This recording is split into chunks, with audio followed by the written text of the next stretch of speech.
My experience here at the Kierkegaard Library has been very informative, and I think it'll be very important and helpful for me when I apply to graduate school.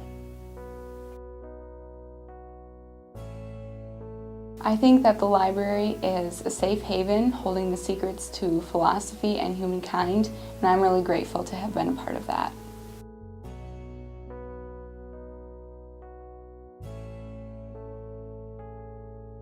I've been a part of many open and constructive conversations on Kierkegaard's work and on contemporary issues.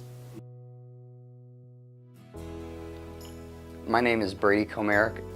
My name is Emily Shimoda, I'm Lucas Scherson, and I volunteer and I study at and I learn at the Kierkegaard Library.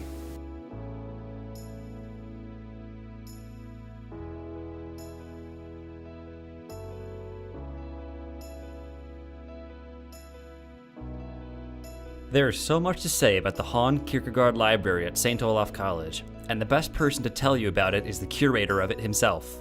Hello, I'm Gordon Marino, director of the Hong Kierkegaard Library. So Kierkegaard was the father of existentialism, and his works were translated in English, the definitive edition by Howard and Edna Hong. We try to get the writings of all the thinkers who influenced Kierkegaard and all the thinkers whom Kierkegaard influenced. So we now have about 22,000 volumes, and scholars from all over the world come here to work on books and translations and their dissertations. Last year we had about 60 scholars in residence from Nigeria, China, Italy, all over the world. So it's a very well-known place, and I think the greatest collection in the world on Kierkegaard because our books are more accessible than almost any place else. And it's a tremendous community that develops out of our programs here. These people stay in touch with one another and develop great friendships and continue to collaborate over the years, and so it's just an amazing program. And the trouble is, many St. Olaf students don't find out about it until their senior year, and so I certainly encourage you to come down and visit the library. I teach a class on Kierkegaard and existentialism, Philosophy 233, and those students in my classes always come here and find out about the library then. But come on down and visit us sometime and check it out, and hope to see you soon.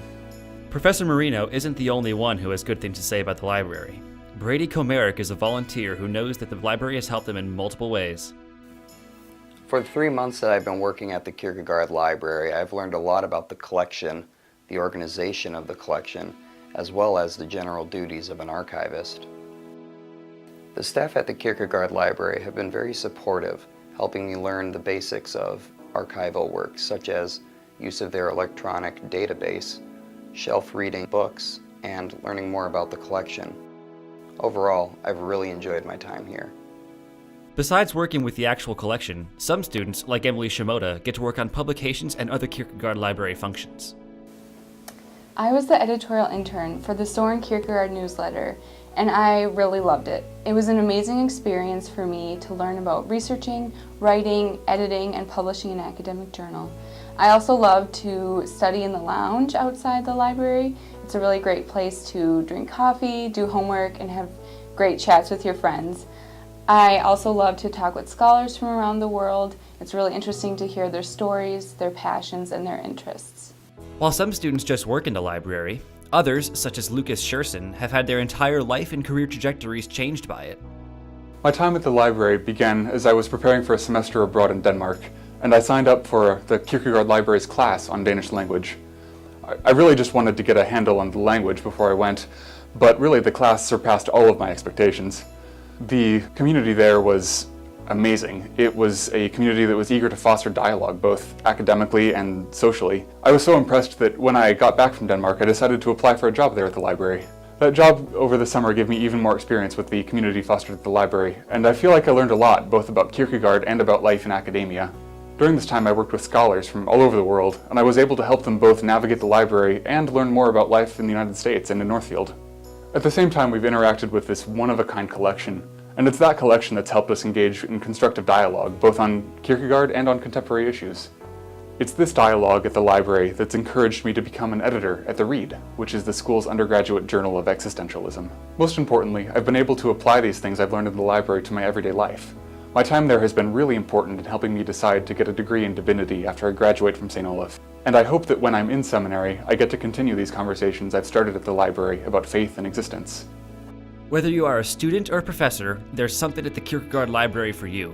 Take it from Eileen Shimoda, the program coordinator of the library. Now that you learned a little bit more about the Kierkegaard Library, we hope you'll spend some time here studying, relaxing, using the amazing resources, etc. Hope to see you soon.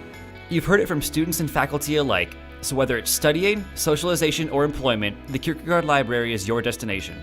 Thanks for watching. We'll see you soon.